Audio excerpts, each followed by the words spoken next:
সাইফুল মিয়া এবার আমরা বিষয় দিব এ টাকা নিছি। এবারে আমরা কেস করছি, কেস করার পরে থানার তারা কোনো একটা গুরুত্ব দিছে না। এরপরে এখন আমরা এই রাস্তা করতে আসি, এটা লইয়েছি, কিন্তু থানার দিতে আসি কোনো ওইখান নাই।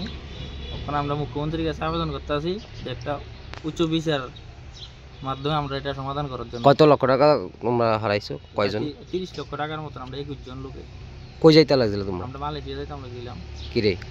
কাজের সন্ধ্যায়, তীব্রতে কোনো কাজ নাই, এই জন্য আমরা যাইতেছি।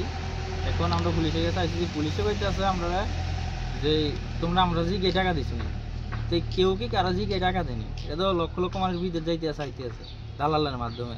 তখন আমরা এই প্রতারণার শিকার হয়েছি, কিন্তু পুলিশে আমরা কোনো পদক্ষেপ নেয় না, শুধু ঘুরাইতে আছে। আজকে না কালকে, কালকে না পরশু দিন আমরা ঘুরাইতে আছে প্রত্যেক দিন। বিদেশে যাওয়ানোর লাগে একটা বাইক আসতো, বাইকটা বেচে দিছি, টাকা দিছি, বন্ধন তুলে দিছি, তখন তো আর কিছু করার নাই।